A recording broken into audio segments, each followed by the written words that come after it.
अस्सलाम वालेकुम नाज़रीन, मैं हूं आपका होस्ट रहमान चौधरी। आज बात करेंगे कुछ इंपॉर्टेंट डेवलपमेंट्स के ऊपर।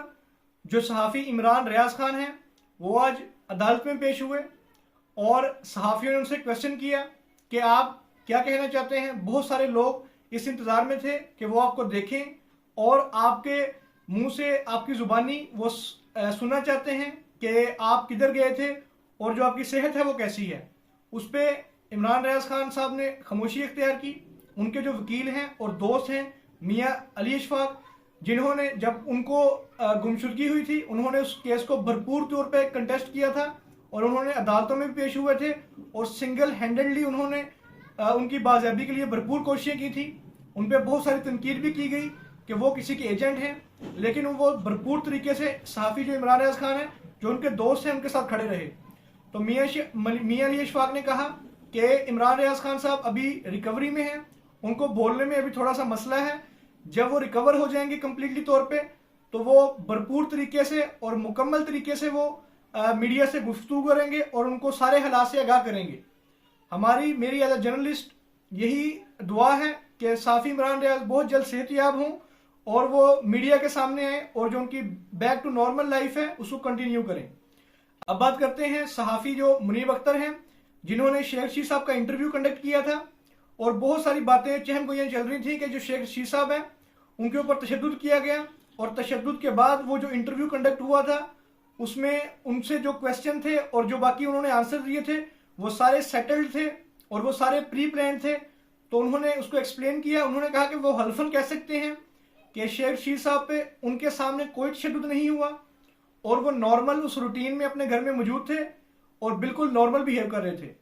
इंटरव्यू से पहले उन्होंने कहा कि शेख रशीद साहब ने मुझसे रिक्वेस्ट की थी कि आप इमरान खान साहब के बारे में ज्यादा क्वेश्चंस ना करें और मेरी इज्जत रखें। और मजीद उन्होंने कहा कि वो जो मुनीब अख्तर साहब हैं सहाफ़ी, उन्होंने कहा कि शेख रशीद साहब अपनी सियासत बचाना चाहते थे कि जो इमरान खान साहब के सपोर्टर्स हैं, जो पीटीआई के सपोर्टर्स हैं, उनका भी एक सॉफ्ट कॉर्नर रहे और जो उनके अपने वोटर्स हैं वो भी, ताकि जो उनकी 2 सीट्स हैं जिसपे वो खुद इलेक्शन कंटेस्ट करेंगे और उनके भतीजे राशिद शफीक हैं वो दोनों खड़े होंगे। शेख रशीद साहब ने आज मीडिया से गुफ्तगू करते हुए बताया कि अगर मैंने जेल से इलेक्शन लड़ना है तो मैं उसके लिए तैयार हूं। और उन्होंने इनडायरेक्टली नवाज शरीफ साहब पे तनकीद करते हुए कहा कि जो आज अपने आप को अनोखा लाडला समझ रहा है तो मैं उसको कहना चाहता हूं कि जो फैसले हैं वो आसमान पर होते हैं।